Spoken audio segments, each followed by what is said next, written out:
उस रात नियो को भविष्य से कॉल आया, लेकिन सबसे डरावनी बात यह थी, फोन करने वाला भी नियो ही था। नियो कुछ सेकंड तक चुप रहा।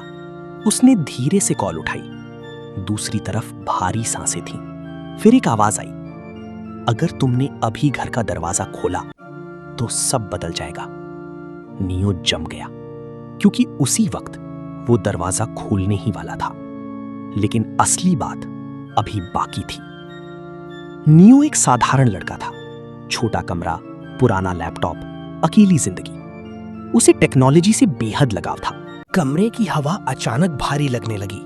नियो हंसना चाहता था, लेकिन उसकी आवाज डर से भर चुकी थी, क्योंकि कॉलर को उसकी हर बात पता थी। उसकी मेज पर रखी किताब, दीवार पर टूटी घड़ी, यहां तक कि उसके अगले शब्द भी। ध्यान से सुनो, कॉलर बोला। अगले कुछ मिनट बहुत जरूरी हैं। नियो अब पूरी तरह शांत था। तुम्हें अभी बाहर नहीं जाना, किसी भी हालत में नहीं। नियो ने खिड़की से बाहर देखा। सड़क खाली थी, सब सामान्य लग रहा था।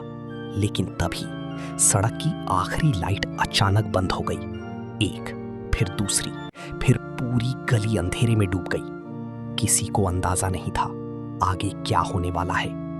फोन पर वही आवाज फिर आई, अब खिड़की मत खोलना। नियो का दिल तेज धड़कने लगा। क्यों? दूसरी तरफ कुछ सेकंड चुप्पी रही। फिर सिर्फ एक लाइन सुनाई दी, क्योंकि तुम खुद को देख लोगे। नियो पीछे हट गया। उसके हाथ कांपने लगे। लेकिन इंसान की सबसे बड़ी कमजोरी क्या है? जिज्ञासा। और नियो खुद को रोक नहीं पाया। उसने धीरे से पर्दा हटाया और सड़क के दूसरी तरफ कोई खड़ा था। काला हुडी, झुका हुआ सिर और हाथ में वैसा ही फोन। नियो की सांसें रुक सी गईं। वो कौन है? फोन पर आवाज आई, मैंने कहा था मत देखो। अब कमरे का माहौल बदल चुका था।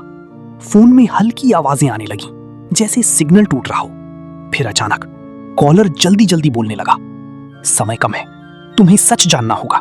नियो की आंखें फैल गईं। सच? फोन पर कुछ सेकंड खामोशी रही। फिर सबसे बड़ा खुलासा हुआ, ये पहली कॉल नहीं है। नियो पूरी तरह सन्न रह गया। क्या मतलब? हर बार तुम यही गलती दोहराते हो। कमरे की लाइट अचानक टिमटिमाई। नियो का सिर घूमने लगा। फोन वाली आवाज लगातार बोल रही थी, तुम पहले भी ये रात जी चुके हो, बार बार। लेकिन हर बार कुछ बदल जाता है। नियो को अचानक अजीब तस्वीरें दिखने लगी। खाली सड़कें, टूटी हुई घड़ियां, एक ही रात बार बार। उसे समझ आने लगा, शायद समय सही तरीके से चल ही नहीं रहा था। लेकिन असली मोड़ अभी बाकी था। नियो ने हिम्मत करके पूछा, अगर तुम मैं हो तो तुम दिख क्यों नहीं रहे? फोन पर लंबी चुप्पी छा गई। फिर धीरे से जवाब आया, क्योंकि मैं अभी तुम्हारे पीछे खड़ा हूं। नियो की आंखें डर से फैल गईं। कमरे में सन्नाटा था। धीरे धीरे उसने पीछे मुड़ना शुरू किया, लेकिन तभी फोन कट गया।